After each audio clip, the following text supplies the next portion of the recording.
Hi అండి, అందరికీ నమస్కారం. ఇవాళ ఈ వీడియోలో తోటకూర ఫ్రై అనేది ఎలా చేయాలో చూపిస్తున్నాము. దీనికోసమని తోటకూరని సన్నగా తరిగి నీళ్ళలో శుభ్రంగా కడుక్కొని ఒక బుట్టలో నీరంతా పోయే వరకు వేసుకొని పక్కన పెట్టుకోండి. ఇప్పుడు కడాయిలో తగినంత నూనె వేసుకొని నూనె బాగా కాలాక దీంట్లో మనం కారం అనేది వేయం కాబట్టి పచ్చిమిర్చి ఎండుమిర్చితోనే తోటకూర ఫ్రై చేస్తాం కాబట్టి కొద్దిగా ఎక్కువనే వేయండి. అవి కూడా బాగా వేగాక కొద్ది తాలింపు గింజలు వేసుకోండి. తాలింపు గింజలు, పచ్చిమిర్చి, ఎండుమిర్చి అన్నీ బాగా వేగాక ఒక పెద్ద సైజు ఉల్లిగడ్డ వేసుకొని అది కూడా బాగా ఫ్రై చేయండి.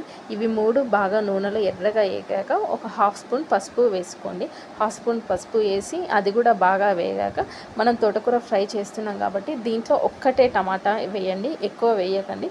ఒక పెద్ద సైజు టమాటా వేసుకొని అది కూడా బాగా వేగనివ్వండి. దాంట్లో కొద్దిగా ఒక హాఫ్ స్పూన్ అనేది ఉప్పు వేయండి. ఆ ఉప్పుకి ఏంటంటే టమాటాలు అనేటివి బాగా మగ్గుతాయి.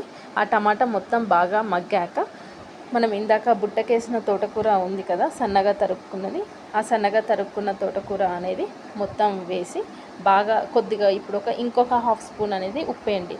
ఇందాక మనం టమాటాలు వేసినప్పుడు ఒక హాఫ్ స్పూన్ సాల్ట్ వేసాం కదా, ఇప్పుడు తోటకూర వేసాక ఇంకో హాఫ్ స్పూన్ సాల్ట్ అనేది వేసి మొత్తం టమాటా, పచ్చిమిర్చి, ఉల్లిగడ్డ, ఈ తోటకూర మొత్తం బాగా కలిసేటట్టు బాగా కలిపి మూత పెట్టి పక్కన పెట్టుకోండి. ఒక 10 మినిట్స్ ఉంచండి. ఏంటంటే మనం సాల్ట్ వేసాం కదా, దానికి వాటర్ అనేటివి ఫామ్ అవుతాయి. ఆ నీటిలోనే ఆ తోటకూర అనేది బాగా మగ్గి మంచిగా ఫ్రై అవుద్ది. అది కూడా బాగా ఫ్రై అయ్యాక ఒక 10 నిమిషాలు ఉంచండి. ఆ నీరంతా ఇనికి తోటకూర అనేది ఎర్రగా వేగుద్ది. వేగాక ఎంతో టేస్టీగా ఉండే తోటకూర ఫ్రై అనేది రెడీ అవుద్ది. వేడి వేడి అన్నంలో ఈ తోటకూర వేసుకొని తింటే ఎంతో టేస్ట్గా ఉంటుంది. మీకు నచ్చితే లైక్, షేర్ అండ్ సబ్స్క్రైబ్ చేయండి. Thank you.